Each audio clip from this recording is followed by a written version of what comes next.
Bismillah, alhamdulillah, wa salatu wa salamu ala rasulillah wa ala alihi wa sahbihi wa man wala. Today, inshallah, we'll do three important etiquettes, one after the other, with regards to dua. Firstly, the first etiquette, the Quran and the Sunnah teach us that of the etiquettes of dua, the believer should be constantly prioritizing dua of a spiritual and religious nature. Dua of hidayah, dua of forgiveness, dua of rahmah, dua of purification of the heart. It is a mistake that is very common in many amongst us that we neglect this dua and we only raise our hands when a tragedy happens, when our child falls sick, when somebody's on the deathbed, when some calamity befalls us. Then we raise our hands and we ask Allah for a worldly benefit. And this is not of the etiquettes or the characteristics of the believer. From now, our lifestyles, our habit, our routine should be emphasis on religious dua, and then, yes, dunya dua as well. And this is very explicit in the Quran. In Surah Al-Baqarah, what does Allah say?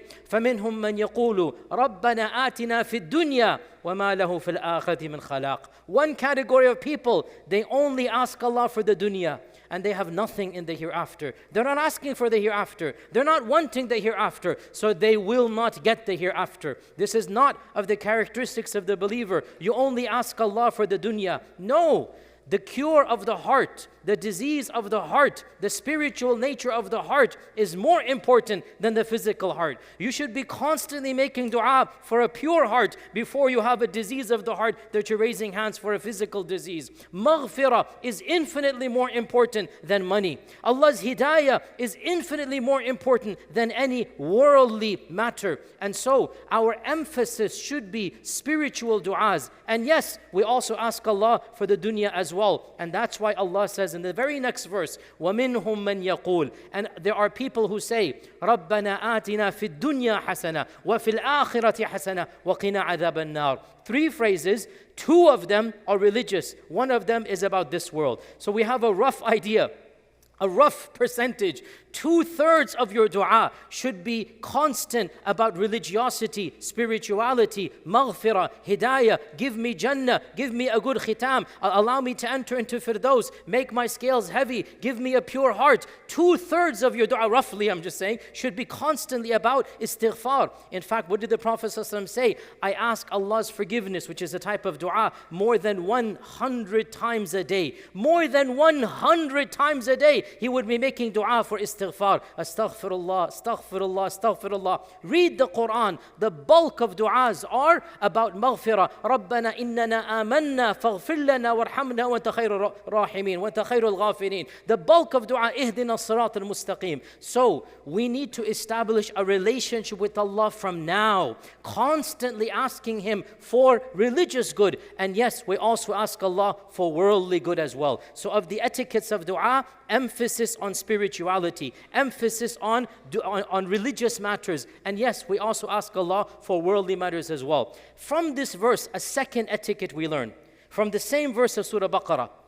فَمِنْهُمْ مَنْ يَقُولُ رَبَّنَا آتِنَا فِي الدُّنْيَا وَمَا لَهُ فِي الْآخِرَةِ وَمِنْهُمْ مَنْ يَقُولُ رَبَّنَا آتِنَا فِي الدُّنْيَا. There's an extra word. What is that word? Hasana. Why the difference? What is the difference? The first category are just greedy for the dunya. I want money, Ya Allah. Grant me this job, Ya Allah. Allow this promotion to happen to me, Ya Allah. They just want dunya, dunya, dunya. And the believer also wants dunya, no problem. But he has a description. Hasana. I want the pure dunya. I want the dunya that's going to benefit me.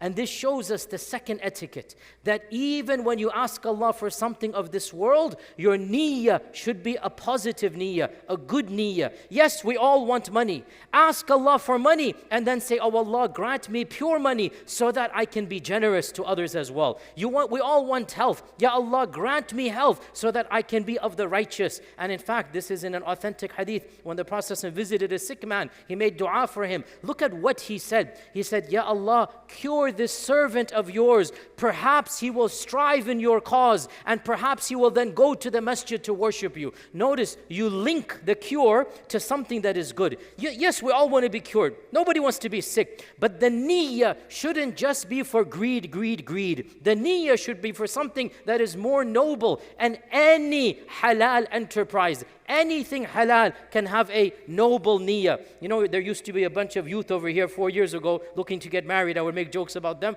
MashaAllah, they're all gone pretty much. They did all get married. So I don't know who to make jokes about. Where's that new batch of youth? But the youth that want to get married, the young men that want to get married, there's still some young men I see, inshallah, in the crowd. The young men that want to get married, they should also have this intention. Ya Allah, grant me a righteous wife so that I can have a halal family, so that I do not fall into the haram. Any worldly desire that you have it, but have it in a positive Islamic framework. Link it to something more noble than selfishness and greed. And the third and final etiquette for today. So the first, our emphasis should be spiritual dua. The second, even worldly duas of money, of spouse, of children, of promotion. Have a positive attitude to the religion. Ya Allah, give me this dunya so that I can be a better Muslim. That should also be our attitude. And then the third etiquette that we should be aware of course, dua can be made at any time. However, we have to make sure we do not make dua when there's something more important calling us. So if there's a congregational salah happening, nobody should be sitting in the back making dua to Allah at that time, because there is a priority. So when there's a priority, then obviously we should not be engaged in that which can be done at any time. And this is proven in a very famous incident. We don't have time for all the details, but it is the process I'm telling us about a monk of the past by the name of Gregory, Juraj, by the name of Gregory. Saint Gregory is a monk in ancient Christianity that, of course, back then they were Muslims, they were righteous people. The monk was worshipping Allah. The Prophet told us that he was worshipping Allah, and his mother came and required from him a service to do khidmah to her.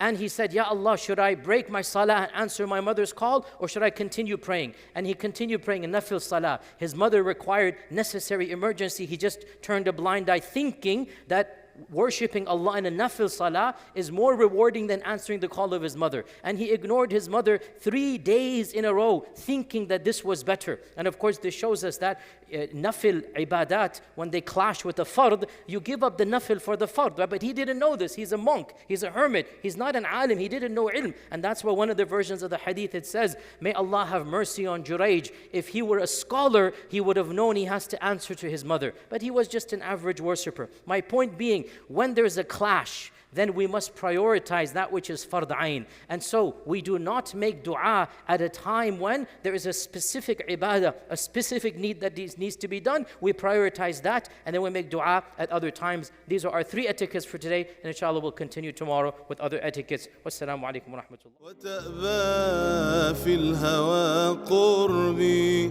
فتب مما جنيت عسى تعود